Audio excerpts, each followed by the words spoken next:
Bakit naman ganon, Gia? Pinabibilib mo na naman kami. Sobrang proud na nga kami sa'yo, tinaasan mo na naman. Kaya pagaling ka pa dyan sa Japan. Sa exhibition match ng Dentsu Aerie Bees at Toyota Quincy's ay nagpakitang gilas agad ang Pinay playmaker na si Gia de Guzman.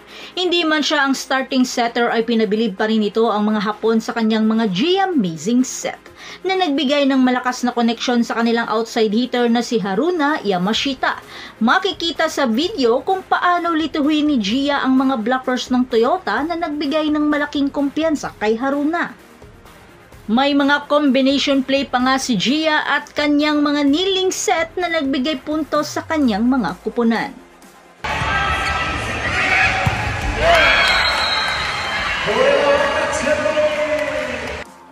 Dito rin natin makikita ang kauna-unahang pagsuot ni Gia sa kanyang Dentsu Aerie Bees jersey number 11.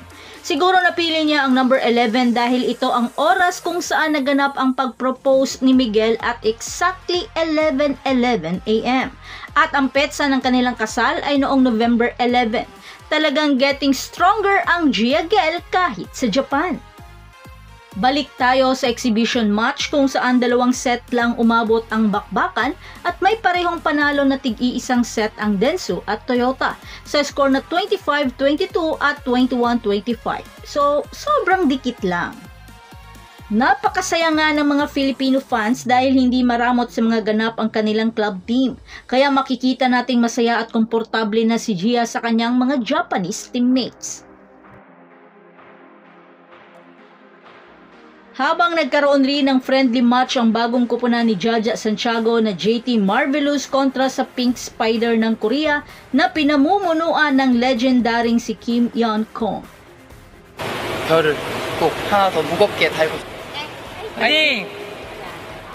개막까지 남은 시간은 4주. 흥국생명은 JT 마블러스와 연습 경기.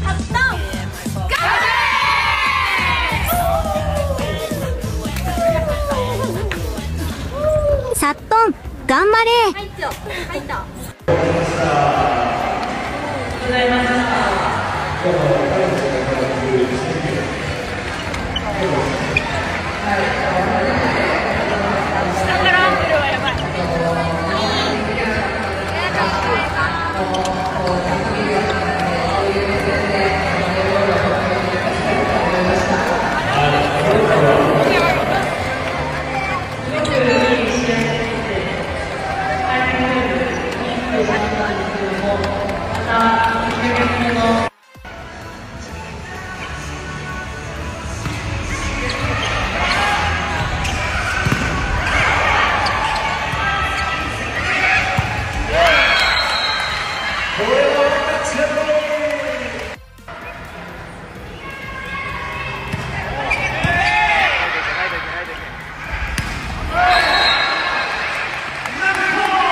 So that's it. Thanks for supporting this channel and please don't forget to like and subscribe and spike the notification bell para lagi kang updated sa mga valuable ganap. And thanks for watching.